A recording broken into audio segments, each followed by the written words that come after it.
Hello everyone, welcome back to my YouTube channel. आज हम करने वाले मेटल्स एंड नॉन मेटल्स के टॉप 10 मोस्ट इंपोर्टेंट पीवाईक्यूज, जो कि एग्जाम के पॉइंट ऑफ व्यू से बहुत ज्यादा इंपॉर्टेंट है। और इसी तरीके से जो है मैंने chapter number 1 chemical reaction and equations and chapter number 2 acid base and salts का भी जो है मैंने मोस्ट इंपोर्टेंट पीवाईक्यूज बना रखा है। तो अगर आपने उसे नहीं देखा है तो उसका लिंक भी जो है मैं डिस्क्रिप्शन बॉक्स में डाल दूंगा, तो आप उसको जाके देख लेना। और दूसरी बात ये कि अगर आपको जो इस चैप्टर का ये जो मैं पढ़ा रहा हूँ इसका अगर ये आपको नोट्स चाहिए तो उसका लिंक भी जो है मैं डिस्क्रिप्शन बॉक्स में डाल दूंगा, तो आप उसको भी जाके देख लेना और अच्छे से पढ़ लेना, नोट्स बना लेना और अच्छे से जो इसको प्रिपेयर कर लेना, क्योंकि ये जो क्वेश्चन है बहुत इंपॉर्टेंट है। ठीक है, तो चलिए वीडियो स्टार्ट करते हैं।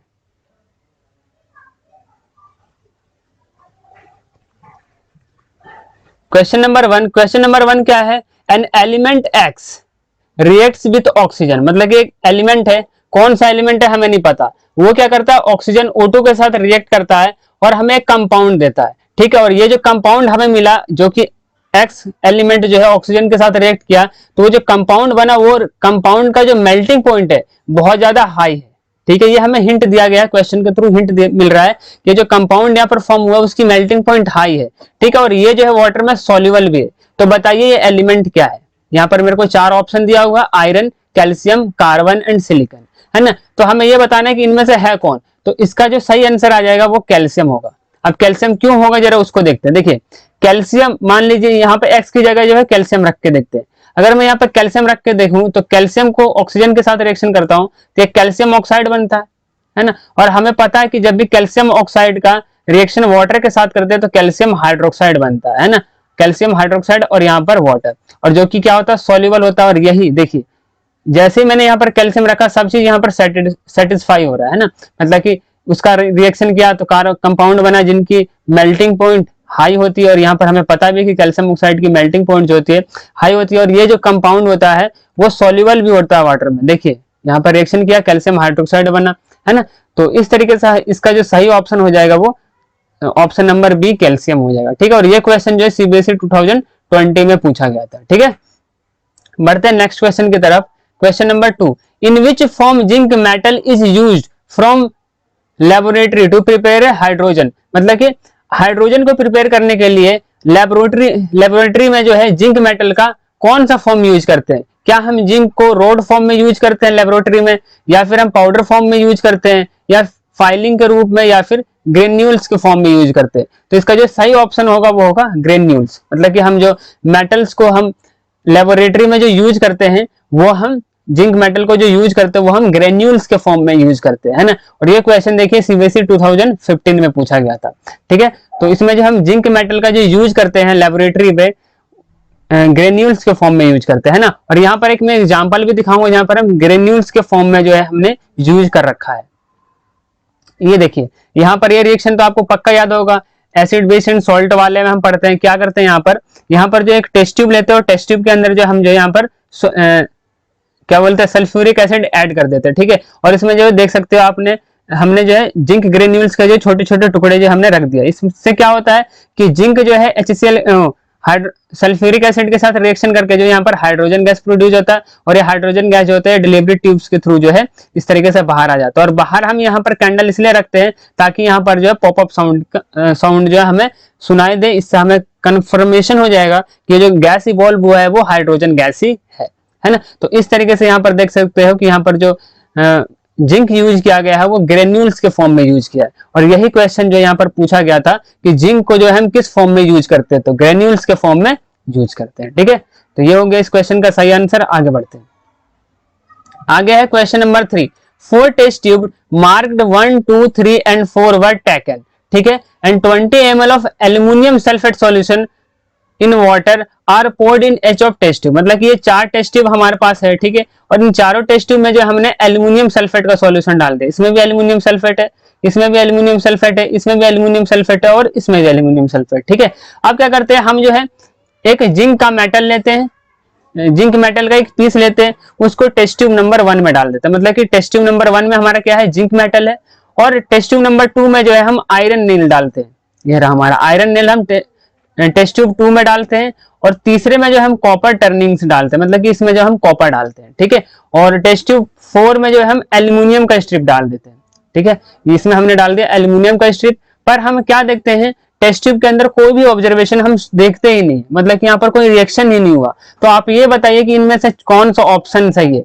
क्या copper is more reactive than aluminium, क्या zinc is more reactive than aluminium, क्या zinc is more reactive than copper, या फिर iron zinc copper is less reactive than aluminium? इनमें से कौन सा ऑप्शन सही होगा? ठीक है, अब यहाँ पर ये समझते हैं कि ये रिएक्शन हुआ क्यों नहीं।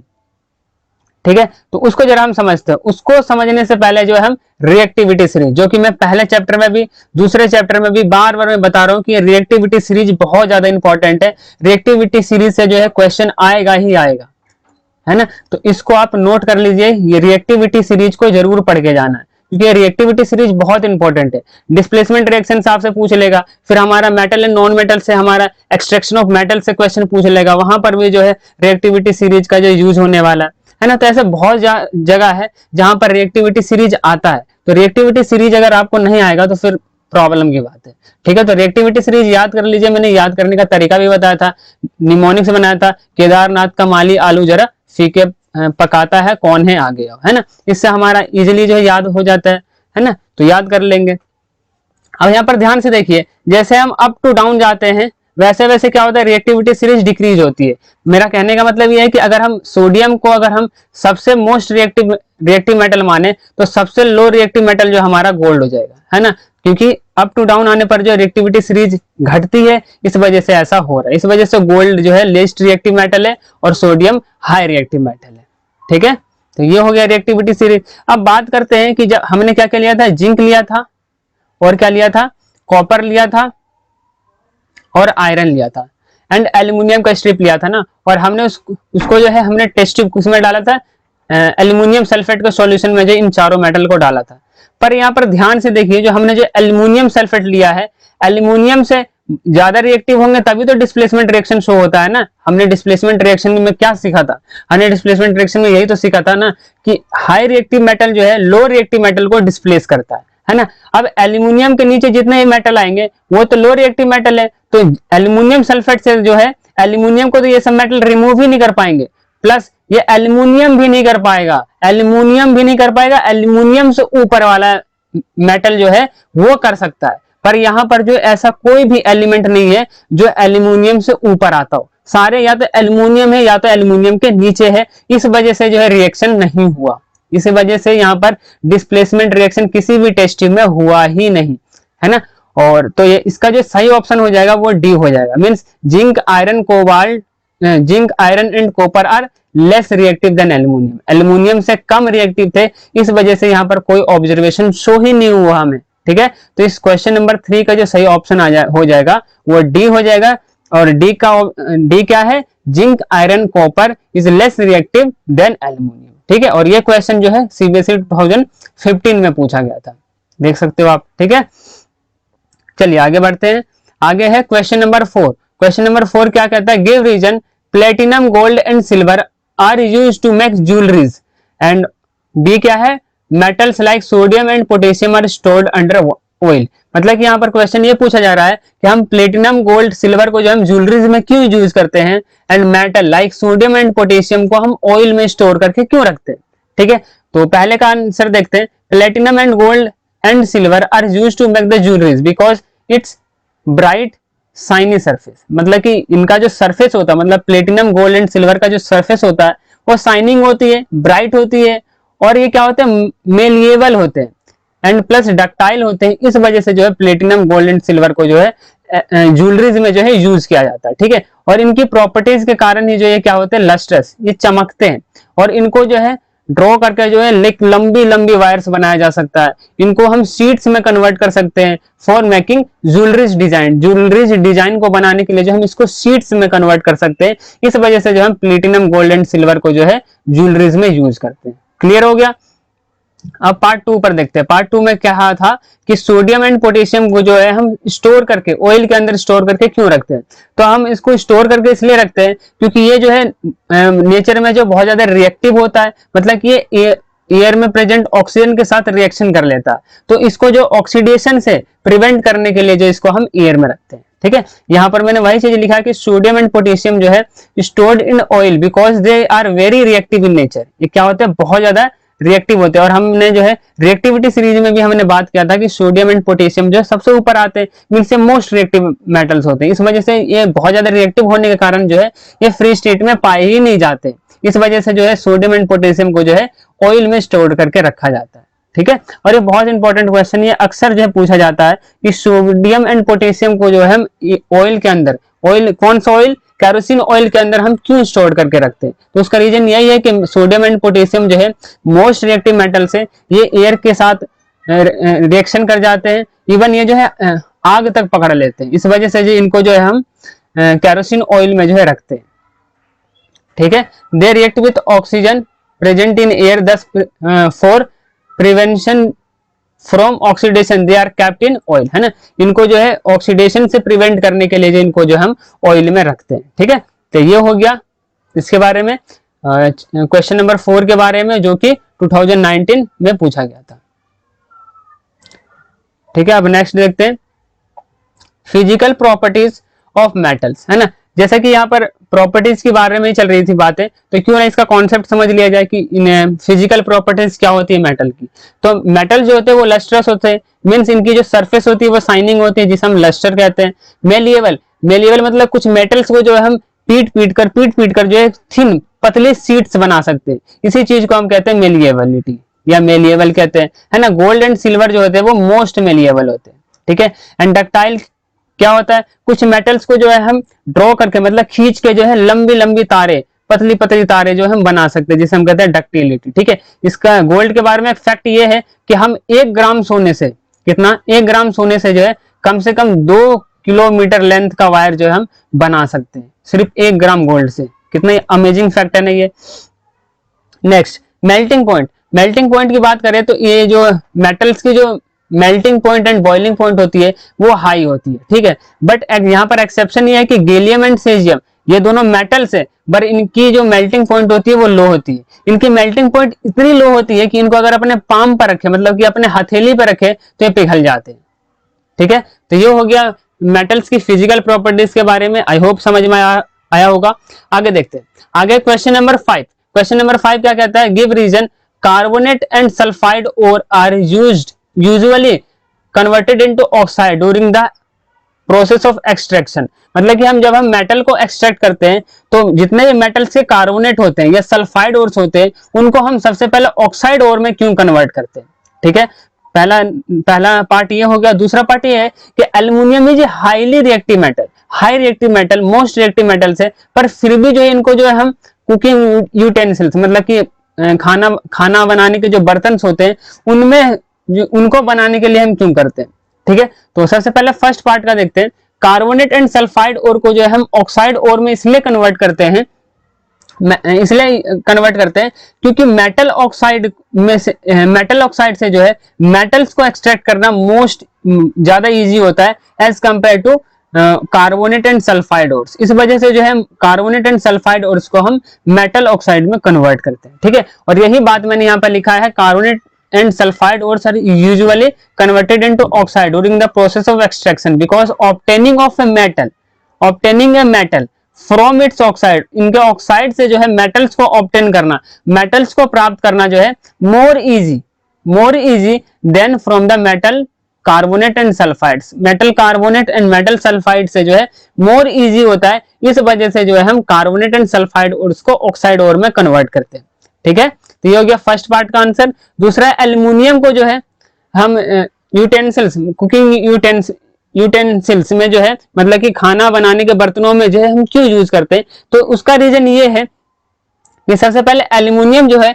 एयर के साथ रिएक्ट करके जो है एल्युमिनियम ऑक्साइड का फॉर्मेशन कर लेता है, ठीक है। और जो कि जो है एल्युमिनियम के सरफेस पर जो है एक प्रोटेक्टिव लेयर बन जाता है, जो कि क्या करता है, इसको जो है कोरोजन से प्रोटेक्ट करता है। इस वजह से जो है एल्युमिनियम को जो है हम कुकिंग यूटेंसिल्स में यूज करते हैं, ठीक है। और यही चीज मैंने जो है यहाँ पर लिखा है कि aluminium is highly reactive metals, still it is used in making cooking utensils because it reacts with oxygen in air to form aluminium oxide. देखिए एल्युमिनियम ऑक्साइड फॉर्म करता है, जो कि क्या फॉर्म करता है, प्रोटेक्टिव लेयर बनाता है, प्रोटेक्टिव लेयर, और ये ही प्रोटेक्ट करता है फ्रॉम मेटल्स फ्रॉम कोरोजन। क्योंकि भाई देखिए कोरोजन जो है सबसे बड़ी समस्या है मेटल्स की, कि कोरोजन के कारण जो है मेटल जो खराब होने लगते हैं। बट एल्युमिनियम खराब नहीं होता। क्यों नहीं खराब होता? क्योंकि एल्युमिनियम जो है एयर के साथ रिएक्शन करके जो है अपने सरफेस पे जो है एल्युमिनियम ऑक्साइड बना लेता है। इस वजह से जो है एयर जो है डायरेक्ट एल्युमिनियम को कांटेक्ट में आता ही नहीं है, इस वजह से यहाँ पर कोरिजन भी नहीं होता, और इस वजह से मेटल जो है इजीली बच जाता है। ठीक है, तो ये हो गया हमारा क्वेश्चन नंबर 5 का आंसर। ये क्वेश्चन जो है 2019 में पूछा गया था, देख सकते हैं। बढ़ते हैं नेक्स्ट क्वेश्चन की तरफ। देखिए सबसे पहले एक बार फिर से हम समझ लेते हैं, पूरे कॉन्सेप्ट को समझ लेते हैं कि हम ओर से मेटल तक कैसे पहुंचते हैं। ठीक है, देखिए ओर के जो है 3 फॉर्म पाए जाते हैं, high metals, high reactive metals के ओर्स, मॉडरेट रिएक्टिव मेटल्स के ores and less reactive metals के ओर, है ना। मोस्ट रिएक्टिव मेटल्स के जो ओर्स होते हैं इनको हम प्योर मेटल में डायरेक्टली कन्वर्ट कर देते हैं with the help of electrolysis process, है ना। इलेक्ट्रोलिसिस प्रोसेस से जो है हम हाई रिएक्टिव मेटल्स को प्योर मेटल में कन्वर्ट कर देते हैं। अब आते हैं जरा moderate reactive metals. Moderate reactive metals के जो ओर्स होते हैं वो 2 फॉर्म में पाए जाते हैं, कार्बोनेट ओर्स के फॉर्म में एंड सल्फाइड ओर्स के फॉर्म में। ठीक है, सबसे पहले हम क्या करते हैं, अगर मेरा मॉडरेट रिएक्टिव मेटल अगर कार्बोनेट ओर में है तो उसको सबसे पहले हम मेटल ऑक्साइड में कन्वर्ट करते हैं, या फिर अगर मॉडरेट रिएक्टिव मेटल्स का ओर जो है वो सल्फाइड ओर में अगर है तो उसको भी हम क्या करते हैं ऑक्साइड मेटल ऑक्साइड में कन्वर्ट करते हैं। एक और चीज, कैल्सिनेशन एंड रोस्टिंग क्या होता है, कार्बोनेट ओर को मेटल ऑक्साइड में कन्वर्ट करने के प्रोसेस को हम कहते हैं कैल्सिनेशन, एंड सल्फाइड ओर को मेटल ऑक्साइड में कन्वर्ट करने की प्रोसेस को हम कहते हैं रोस्टिंग। ठीक है, अब यहाँ पर देखिए मेटल ऑक्साइड मिल गया हमें। अब मेटल ऑक्साइड से जो है हम इम्प्योर मेटल की तरफ बढ़ते हैं। इसके लिए हम क्या करते हैं, मेटल ऑक्साइड का रिएक्शन जो है हम कर देते हैं रिडक्शन। और रिडक्शन किसके साथ करते हैं, कार्बन के साथ या फिर एल्यूमिनियम के साथ, दोनों में से किसी का भी यूज कर सकते हैं। फिर ये मेटल ऑक्साइड जो होता है इम्प्योर मेटल में कन्वर्ट हो जाता है। अभी भी इसके में जो है कुछ इम्प्योरिटीज रहती है तो इनकी की जाती है रिफाइनिंग, और रिफाइनिंग करने के बाद ये हमें प्योर मेटल जो हमें मिल जाता है। ठीक है, उसी तरीके से लेस रिएक्टिव मेटल्स की बात करें तो ये यूजुअली जो है सल्फाइड ओर्स के फॉर्म में पाए जाते हैं। सबसे पहले सल्फाइड ओर्स को जो है किस में कन्वर्ट किया जाता है, रोस्टिंग के थ्रू जो है हम जो है इसको मेटल ऑक्साइड में कन्वर्ट करते हैं। मेटल ऑक्साइड से फिर हम इम्प्योर मेटल में कन्वर्ट करते हैं, फिर इम्प्योर मेटल की रिफाइनिंग की जाती है, फिर यहाँ से हमें प्योर मेटल मिल जाता है। तो इस तरीके से जो है हम पूरे ओर से जो है मेटल तक पहुंचते हैं। ठीक है, ये हमारा पूरा का पूरा प्रोसेस है। मैंने एक बार फिर से क्विक रिवीजन करवा दिया। ठीक है, चलिए आगे बढ़ते हैं। और अगर आपको जो है पूरे डेप्थ में समझना है तो आप क्या कर सकते हो, मेटल एंड नॉन मेटल का मैंने फुल चैप्टर पढ़ा रखा है। अगर आपको ये टॉपिक पढ़ना है तो आप क्या करना है, मैं इस वीडियो के डिस्क्रिप्शन बॉक्स में जो है metal and non metal 1 shot वाला मैंने वीडियो बनाया है, तो उसका लिंक मैं प्रोवाइड करवा दूंगा, तो आप उसको जाके देख लेना पूरा। ठीक है, और ये एक्सट्रैक्शन ऑफ मेटल वाले पार्ट पे जाके सारे एक्सट्रैक्शन ऑफ मेटल्स कैसे कैसे किया जाता है अब वहां पर इजिली आराम से देख लेना। ठीक है, तो चलते हैं आगे बढ़ते हैं। आगे है question number 6। Question number 6, a metal M is found in nature as its carbonate. ठीक है, एक मेटल है जो कि नेचर में जो है कार्बोनेट फॉर्म में पाया जाता है। ठीक है, और इसका यूज जो है हम गैल्वेनाइजेशन में करते हैं। ठीक है, एक मेटल है जो कि नेचर में जो है कार्बोनेट फॉर्म में, कार्बोनेट ओर में पाया जाता है, और इसका यूज जो है हम गैल्वेनाइजेशन में करते हैं। ठीक है, तो हमें क्या करना है, इस मेटल को आइडेंटिफाई करना है। ये जो हमें एम मेटल दिया हुआ है इसका हमें आइडेंटिफाई करना है, और इसके ओर्स का भी नाम लिखना है। How will you convert this ore into free metals, मतलब कि ये जो हमारा ओर है जो नेचुरल फॉर्म में पाया जा रहा है उसके ओर्स को जो है हम मेटल्स तक कैसे पहुंचेंगे उस प्रोसेस को भी आप डिस्कस कीजिए। ठीक है, और एक क्वेश्चन जो है 2015 में पूछा गया था, देखिए। ठीक है, तो ये जो एम मेटल है सबसे पहले हमें हमारे दिमाग में कैसा आएगा, एक मेटल है जो कि कार्बोनेट फॉर्म में पाया जाता है और ये गैल्वेनाइजेशन प्रोसेस में भी यूज किया जाता है। तो ऐसा कौन सा मेटल है जो हमने गैल्वेनाइजेशन में पढ़ा है, जाहिर सी बात है जिंक, है ना। और जिंक कार्बोनेट ही जो है, जिंक जो है कार्बोनेट फॉर्म में भी पाया जाता है। तो यहां से हमें पता चल गया कि जो हमारा मेटल है वो जिंक मेटल है, और जिंक जो है जिंक कार्बोनेट फॉर्म में पाया जाता है, मींस इसका और जो है ZnCO3 हो गया। ठीक है, और इसका यूज जो है हम गैल्वेनाइजेशन में करते हैं। अब बात करते हैं कि गैल्वेनाइजेशन का मतलब क्या होता है। देखिए मेटल, जैसा कि अभी मैंने बताया कि मेटल जो है एयर के साथ जो है, एयर एंड वाटर के साथ रिएक्ट करके जो है इनमें कोरोजन होने लगता है ना, और कोरोजन के कारण जो है ये मेटल जो है खराब होना शुरू हो जाते हैं। तो हम क्या करते हैं, मेटल के सरफेस के ऊपर जो है गैल्वेनाइजेशन पेंट, है ना, या फिर हम जो है ऑयल जो है कुछ ऑयल्स का जो इस्तेमाल करते हैं ताकि ये एयर एंड वाटर के साथ रिएक्ट ना करे और ये ज्यादा टाइम तक जो है टिक सके, है ना। उन्हीं में से एक प्रोसेस है गैल्वेनाइजेशन। गैल्वेनाइजेशन में क्या किया जाता है कि मेटल्स के सरफेस पे जो है जिंक की जो है कोटिंग की जाती है, जिसे हम कहते हैं गैल्वेनाइजेशन, ठीक है। तो इस तरीके से जो हम गैल्वेनाइजेशन करते हैं और गैल्वेनाइजेशन प्रोसेस में जो है जिंक कार्बोनेट का यूज किया जाता है, ठीक है। अब जरा जिंक कार्बोनेट से जिंक को हम कैसे एक्सट्रैक्ट करेंगे, जरा उसके प्रोसेस को जरा देख लेते हैं, ठीक है। सबसे पहले जिंक कार्बोनेट है तो जाहिर सी बात है कार्बोनेट ओर को जो है हम ऑक्साइड ओर में कन्वर्ट करते हैं, है ना। तो यहाँ पर देखिए जिंक कार्बोनेट को की हम हीटिंग करेंगे, हीटिंग करने के बाद जिंक कार्बोनेट जो है जिंक ऑक्साइड में कन्वर्ट हो जाएगा और यहाँ पर जो है कार्बन डाइऑक्साइड रिलीज होगा, ठीक है। और इस प्रोसेस को हम कहते हैं कैल्सिनेशन। कैल्सिनेशन क्या था, मेटल कार्बोनेट को मेटल ऑक्साइड में कन्वर्ट करने के प्रोसेस को हम कहते हैं कैल्सिनेशन, ठीक है। अब यहाँ पर मेटल ऑक्साइड मिलने के बाद जो हम क्या कर देंगे, मेटल का रिडक्शन कर देंगे, रिडक्शन ऑफ मेटल्स। रिडक्शन मैंने बता दिया अभी बताया, क्या तो आप कार्बन के साथ कर सकते हो या तो एल्यूमिनियम के साथ कर सकते हो, कोई प्रॉब्लम नहीं है ना। तो यहाँ पर हमने कार्बन ले लिया है, तो जिंक ऑक्साइड का रिएक्शन जब हम कार्बन से करेंगे तो कार्बन क्या करेगा, इस ऑक्सीजन को ले लेगा और ये क्या हो जाएगा, ये क्या कर देगा, ये हो जाएगा खुद ऑक्सीडाइज और जिंक ऑक्साइड को कर देगा रिड्यूस। तो यहाँ पर हो जाएगा जिंक Zn मिल जाएगा, हमें इम्प्योर मेटल मिल जाएगा, हम इसकी रिफाइनिंग करेंगे तब जाके ये प्योर मेटल बनेगा। पर हमारा वो कंसर्न नहीं था, हमारा कंसर्न था सिर्फ हमें फ्री मेटल्स लाना कहीं से। तो हमने ये देखिए जिंक जो है फ्री मेटल्स फ्री फॉर्म में जो हमने ले आए और यहाँ पर जो कार्बन मोनोऑक्साइड हमें मिल जाएगा, ठीक है। और इस प्रोसेस को हम कहते हैं रिडक्शन, ठीक है। तो हम जिंक कार्बोनेट से हम जिंक कैसे मिला, सबसे पहले जिंक कार्बोनेट की कैल्सिनेशन की गई, फिर जिंक ऑक्साइड की जो है रिडक्शन किया गया, तब जाके हमें जो है जिंक जो है फ्री स्टेट में हमें मिला। तो ये क्वेश्चन था क्वेश्चन नंबर 6 जो कि 2015 में पूछा गया था। बढ़ते हैं नेक्स्ट क्वेश्चन की तरफ, क्वेश्चन नंबर 7। क्वेश्चन नंबर 7 क्या है, what are amphoteric oxide. Amphoteric oxide क्या होते हैं, गिव एन एग्जांपल, एक एग्जांपल दीजिए और इनके जो है केमिकल इक्वेशंस भी लिखने हैं, ठीक है। देखिए सबसे पहले ये समझते हैं कि एम्फोटेरिक ऑक्साइड किसे कहते हैं। एम्फोटेरिक ऑक्साइड उसे कहते हैं जो एसिड एंड बेस दोनों की तरह बिहेव करते हैं, ऐसे ऑक्साइड्स को हम कहते हैं एम्फोटेरिक ऑक्साइड। जैसे कि एल्युमिनियम ऑक्साइड, एल्युमिनियम ऑक्साइड जो होता है वो एम्फोटेरिक नेचर का होता है, मीन्स ये एसिड की तरह भी बिहेव करता है एंड बेस की तरह भी बिहेव करता है। अगर इसके साथ रिएक्टेंट जो है वो अगर एसिड होगा तो वो खुद बेस की तरह बिहेव करेगा, और इसके साथ अगर रिएक्टेंट बेस है तो ये खुद एसिड की तरह बिहेव करेगा, ठीक है। एक एग्जांपल लेते हैं, जैसे कि देखिए यहाँ पर एल्युमिनियम ऑक्साइड, इसका रिएक्शन जो हमने एसिड के साथ किया, HCl के साथ किया, तो क्योंकि ये एसिड है तो ये खुद क्या बन जाएगा, बेस बन जाएगा, ठीक है। और बेस बन के एसिड बेस रिएक्शन शो करेगा, एंड एसिड बेस रिएक्शन का हमें प्रोडक्ट पता है कि सॉल्ट एंड वाटर बनता है। तो यहाँ पर देखिए AlCl3 सॉल्ट मिल गया और यहाँ पर वाटर हमें मिल गया, ठीक है। तो ये जब बेस की तरह बिहेव करेगा और कभी कभी एसिड की तरह। देखिए यहाँ पर जो हमने बेस ले लिया, अब क्योंकि इससे बेस ले लिया तो इसको क्या बनना पड़ेगा, एसिड बनना पड़ेगा। यहाँ पर एसिड बेस रिएक्शन हो जाएगा, एसिड बेस रिएक्शन जैसे ही होगा यहाँ पर सॉल्ट फॉर्म हो गया NaAlO2 एंड यहाँ पर H2O, ठीक है। तो ये हो गया हमारा क्वेश्चन नंबर 7, जहां हमने सीखा एम्फोटेरिक ऑक्साइड क्या होता है। ऐसा ऑक्साइड जो एसिड एंड बेस दोनों की तरह बिहेव करते हैं उसे हम एम्फोटेरिक ऑक्साइड कहते हैं, ठीक है। और एम्फोटेरिक ऑक्साइड का एग्जांपल देखें तो aluminium oxide is the best example of amphoteric oxide, ठीक है। और ये क्वेश्चन जो है 2019 में पूछा गया था। चलिए आगे बढ़ते हैं, आगे है question number 8, give reason for the following, ठीक है। Why are copper and aluminium wires are used as a connecting wire, मतलब कि हम जो है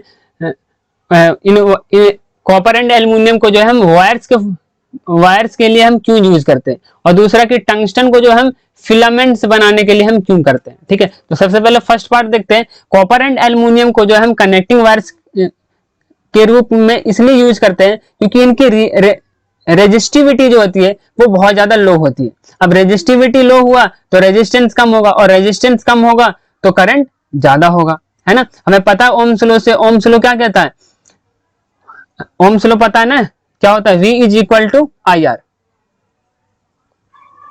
V is equal to IR होता है ना। अब यहाँ पर क्या होगा, अगर इसको उधर भेजे तो ये हो जाएगा इनवर्सली प्रोपोर्शनल, मींस करंट जो है रेजिस्टेंस के इनवर्सली प्रोपोर्शनल, है ना। मतलब कि जिसका रेजिस्टेंस कम, जिसका रेजिस्टिविटी कम, उस वायर में करंट तेजी से फ्लो करेगा, है ना। तो इस वजह से जो है, क्योंकि कॉपर एंड एल्युमिनियम का जो रेजिस्टिविटी लो होती है और ये बहुत अच्छा कंडक्टर होते हैं इलेक्ट्रिसिटी के, इस वजह से जो है कॉपर एंड एल्युमिनियम को as a connecting wire use किया जाता है, ठीक है। और दूसरा बात, टंगस्टन को जो है फिलामेंट बनाने में क्यों यूज किया जाता है? तो टंगस्टन को फिलामेंट बनाने के लिए इसलिए यूज किया जाता है, पहली बात तो ये कि इसकी जो है मेल्टिंग पॉइंट हाई होती है, ठीक है, इनकी मेल्टिंग पॉइंट हाई होती है। दूसरी बात इनकी टेंसाइल स्ट्रेंथ जो होती है वो सबसे ज्यादा होती है। एंड तीसरी बात ये कि इनका वेपर प्रेशर जो होता है वो सबसे कम होता है। इस वजह से जो है टंगस्टन को जो है बल्ब के फिलामेंट बनाने में यूज किया जाता है, ठीक है। तो ये हो गया क्वेश्चन नंबर 8 और इसको जो है सीबीएसई 2016 में पूछा गया था,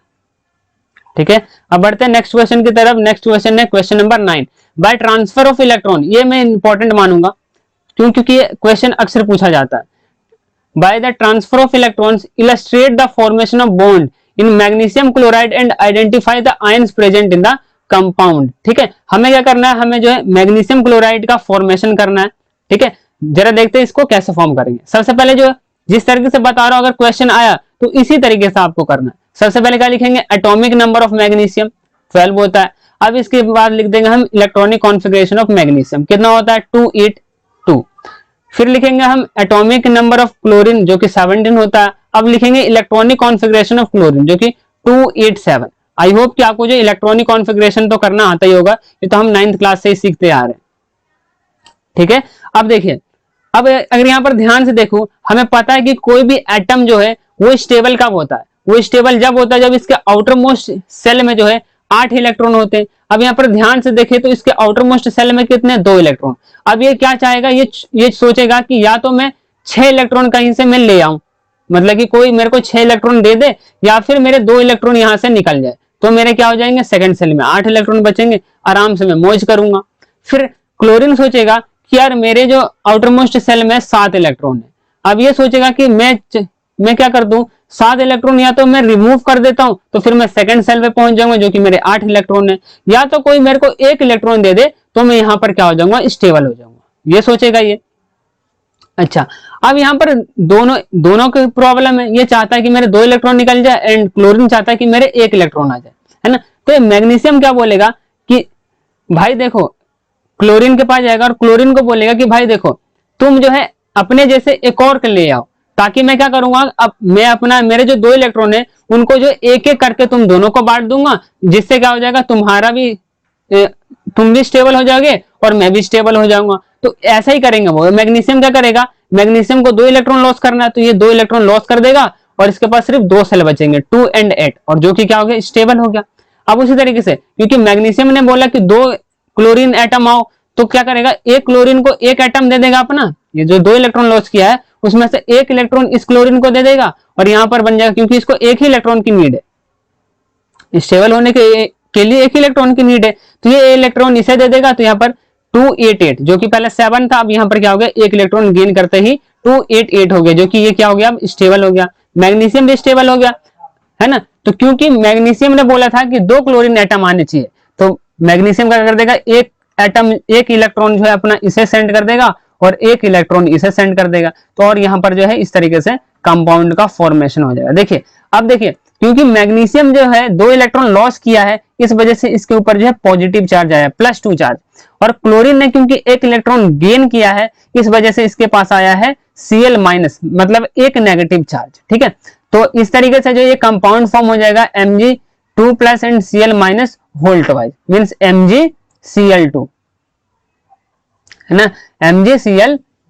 MgCl2 कंपाउंड बन जाएगा। और ये जो कंपाउंड हमारा बना है वो कैसा कंपाउंड है, आयनिक कंपाउंड है। आयनिक कंपाउंड क्यों है, क्योंकि इसमें जो ये जो कंपाउंड हमारा बना है वो कंप्लीट ट्रांसफर ऑफ इलेक्ट्रॉन से बना है, इस वजह से इसे हम कह रहे हैं क्या कह रहे हैं, हम आयनिक कंपाउंड कह रहे हैं, ठीक है। तो इस तरीके से जो हमें जो है अगर क्वेश्चन आएगा तो इसी तरीके से सॉल्व करना है, ठीक है। और ये क्वेश्चन भी देख लीजिए 2020, ज्यादा पुराना क्वेश्चन नहीं है, नया ही है, ठीक है। तो इसे देख लेंगे। अब बढ़ते हैं नेक्स्ट क्वेश्चन की तरफ। क्वेश्चन नंबर 10 जो कि लास्ट क्वेश्चन है इस सेशन का। Question number 10, explain any 3 physical properties of ionic compound giving reason, ठीक है। हमें क्या करना है, फिजिकल प्रॉपर्टीज, हमने जो अभी आयनिक कंपाउंड बना, और आयनिक कंपाउंड कैसे बनता है, कंप्लीट ट्रांसफर ऑफ इलेक्ट्रॉन से बनता है ना। तो इनके जो है फिजिकल प्रॉपर्टीज के बारे में हमें डिस्कस करना है। सबसे पहले अगर हम फिजिकल प्रॉपर्टीज की बात करें तो ये जो होते हैं जनरली क्या होते हैं, हार्ड होते हैं, हार्ड एंड सॉलिड फॉर्म में पाए जाते हैं। ऐसा क्यों होता है, क्योंकि इनके बीच में जो पॉजिटिव एंड नेगेटिव आयंस यहाँ पर जो था, ये देखिए यहाँ पर जो positive ions and negative ions होता है, इनके बीच में जो इलेक्ट्रोस्टैटिक फोर्स ऑफ अट्रैक्शन होता है, और हमें पता है इलेक्ट्रोस्टैटिक फोर्स ऑफ अट्रैक्शन जो होता है वो स्ट्रॉन्ग फोर्स होता है। इस वजह से, क्योंकि इनके बीच में स्ट्रॉन्ग फोर्स ऑफ अट्रैक्शन होते हैं, इस वजह से एक दूसरे को अच्छे से टाइटली जो है होल्ड करके रखते हैं। इस वजह से जो ये क्या होते हैं, हार्ड होते हैं, ठीक है, हार्ड एंड सॉलिड होते हैं। यहाँ पर मैंने रीजन भी लिखा है, because of strong force of attraction between positive and negative ions, ठीक है। दूसरा देखते हैं, दूसरा मेल्टिंग एंड बॉइलिंग पॉइंट। देखिए फिर से इसका भी रीजन है भाई ये, क्योंकि इनके बीच में फोर्स ऑफ अट्रैक्शन बहुत ज्यादा है, इस वजह से कैटायन एंड एनायंस जो है एक दूसरे को बहुत ही स्ट्रांगली होल्ड करके रखते हैं एक दूसरे को। इस वजह से इनकी melting point and boiling point क्या होती है, हाई होती है। अब जरा सॉल्युबिलिटी की तरफ बात करते हैं, तो सॉल्युबिलिटी की बात करें तो आयनिक कंपाउंड जो होते हैं वो पोलर मॉलिक्यूल्स में पोलर सॉल्वेंट में जो है सॉल्युबल होते हैं, एंड नॉन पोलर सॉल्वेंट में इनसॉल्युबल होते हैं। पोलर सॉल्वेंट की बात करें तो वाटर में जो है ये सॉल्युबल होते हैं, आयनिक कंपाउंड जितने भी हैं वो वाटर में सॉल्युबल होते हैं, एंड इनसॉल्युबल होते हैं नॉन पोलर सॉल्वेंट जैसे कि पेट्रोल एंड कैरोसिन, ठीक है। तो ये हो गया हमारे सॉल्युबिलिटी की बात हो गई। अब बात करते हैं कंडक्टिविटी की। कंडक्टिविटी की अगर बात करें तो ये जो होते हैं गुड कंडक्टर ऑफ इलेक्ट्रिसिटी होते हैं इन मोल्टन फॉर्म, मींस ये जो मोल्टन फॉर्म में होते हैं वो गुड कंडक्टर ऑफ इलेक्ट्रिसिटी होते हैं, मतलब कि इलेक्ट्रिसिटी कंडक्ट करते हैं इन मोल्टन फॉर्म। बट ये जो सॉलिड फॉर्म में जो है ये इलेक्ट्रिसिटी कंडक्ट नहीं करते, ये बैड कंडक्टर ऑफ इलेक्ट्रिसिटी होते हैं। अब जानते हैं कि ऐसा क्यों होता है। देखिए सॉलिड स्टेट में जो होते हैं ये, क्योंकि हमें पता है कि इसमें कैटायंस एंड एनायंस दो तरीके के आयंस होते हैं। अब क्योंकि ये सॉलिड फॉर्म में होते हैं तो ये बिल्कुल भी आयंस फॉर्म में होता ही नहीं है। अब ये आयंस फॉर्म में होंगे ही नहीं तो आयंस जो मूव करेंगे ही नहीं, और अगर आयंस मूव नहीं करेंगे तो ये जो है फ्लो नहीं करेंगे, और फ्लो नहीं करेंगे तो इलेक्ट्रिसिटी फॉर्म होगा ही नहीं। क्योंकि हमें पता है इलेक्ट्रिसिटी कैसे फॉर्म होता है, जब आयंस जो होते हैं या चार्ज पार्टिकल जो होते हैं मूव करते हैं। अब क्योंकि ये आयंस जो है एक दूसरे से टाइटली बाउंडेड है, इस वजह से जो है ये सॉलिड फॉर्म में बैड कंडक्टर ऑफ इलेक्ट्रिसिटी होते हैं। बट मोल्टन फॉर्म में क्या होता है, ये आयंस में ब्रेक डाउन हो जाते हैं, मींस कैटायन एंड एनायंस में ब्रेक डाउन हो जाते हैं, और ये आयंस के मूवमेंट के कारण जो है इलेक्ट्रिसिटी कंडक्ट करते हैं। तो ये जो आयनिक कंपाउंड होते हैं वो मोल्टन फॉर्म में जो है गुड कंडक्टर ऑफ इलेक्ट्रिसिटी होते हैं, बट सॉलिड स्टेट में जो है बैड कंडक्टर ऑफ इलेक्ट्रिसिटी होते हैं, ठीक है। तो ये था हमारा पूरा का पूरा चैप्टर। आई होप कि आपको जो है समझ में आया होगा पूरा क्वेश्चन, हर एक क्वेश्चन को जो है डेप्थ में समझाया हूं। आई होप कि आपको समझ में आया होगा। और अब क्या करना है, किन क्वेश्चंस को जो है फिर से प्रैक्टिस करना है। फिर से इसका पीडीएफ जो है मैं डिस्क्रिप्शन बॉक्स में डाल दूंगा, तो आप उसको देख लेना, हर एक क्वेश्चन को समझना, फिर से पढ़ना, ठीक है। और इसी तरीके से मैंने और भी चैप्टर बना रखे हैं पीवाईक्यूज के, चैप्टर नंबर 2, चैप्टर नंबर 1, तो उसको भी आप देख लेना, ठीक है। उसके भी नोट्स जो है उनके वीडियोस के डिस्क्रिप्शन बॉक्स में मैंने ऐड कर दिया है, तो आप उसको देख लेना वहां से, ठीक है। और अगर आपको कोई कॉन्सेप्ट समझना है तो क्या करना है, चैनल पे जाके हर एक चैप्टर का जो है मैंने वन शॉट बना रखा है, तो उसमें जाकर जो है हर एक चैप्टर को जो है जोन सा टॉपिक पढ़ना, आप उस टॉपिक को पढ़ लेना, ठीक है। तो मिलते हैं ऐसे किसी इंटरेस्टिंग वीडियो में, जब तक के लिए बाय।